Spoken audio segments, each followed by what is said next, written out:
Welcome to Life Skills with Louie.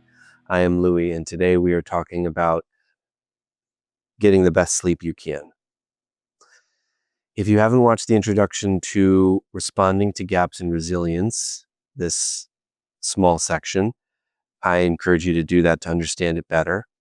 And if you haven't watched the 2 introductions to Getting to Great, this larger section, please do that. One of those introductions is about mapping your experience, and the second is about responding to your experience, and that awareness and response on repeat is the essence of getting to great and developing self-care and confidence. If you haven't also watched the introduction to the entire video series, please do that if you're new or if you're feeling a little lost, because that orients you to all 5 sections and when to use them. So, to talk about sleep. If you're someone who has difficulty with sleep, I strongly empathize. It's challenging, and you are not alone.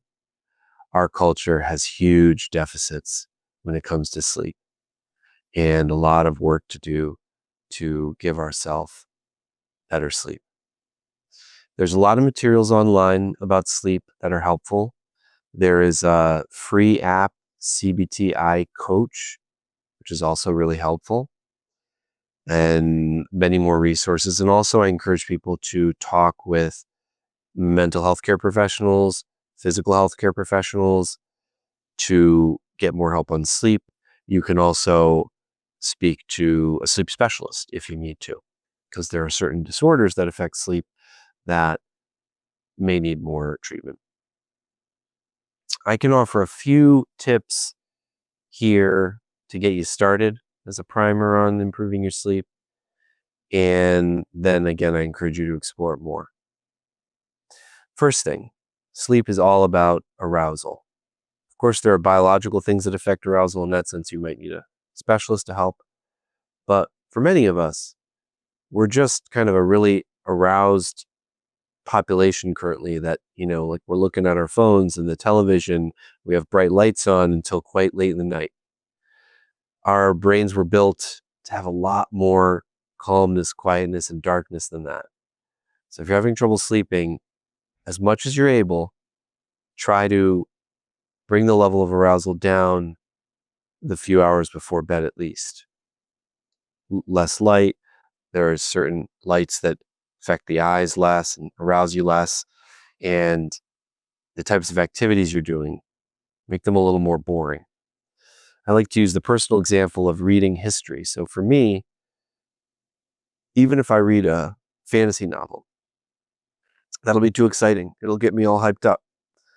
But if I read history, I've found it's interesting to read about history, but it's also calming. It happened in the past. It's not so interesting that it excites me or arouses me too much. And so I will find that my arousal decreases and drifts off. And it was a peaceful experience for me to read a history book. So that's the type of thing I read at night. I really try not to use the phone or television very much. So that's one tip, is learn to decrease your arousal. Use the connecting to calm skills to learn to bring down your nervous system as possible. The second tip that I will give is don't stay in bed awake. If you're in bed for 20 or 30 minutes and your level of arousal is going up, not down, it may make sense to safely get out of bed. Again, talk to your doctor about this before making any changes to how you do your sleep routine. But if it's okay with them, get out of bed, do something calming, bring down your level of arousal again, and then try again. Because laying in bed awake, many times with thoughts that are somewhat catastrophic, why am I not asleep? Oh no, oh no, oh no. It keeps you in this highly aroused state, even if your body is still. So that's kind of a key pro tip. There is a lot more to be said with sleep, and I do think getting help from professionals, if it's very bothersome for you, is a positive and critical thing to do. If the first person doesn't help, keep shopping around. But we as a culture need to work a lot on sleep, and My prayer for you is may you find peaceful, deep, quality sleep and have it regularly so that it can support and restore you and build your resilience.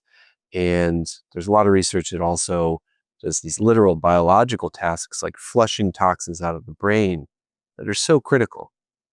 So it's very important for your resilience. So may you find a way towards better and deeper sleep.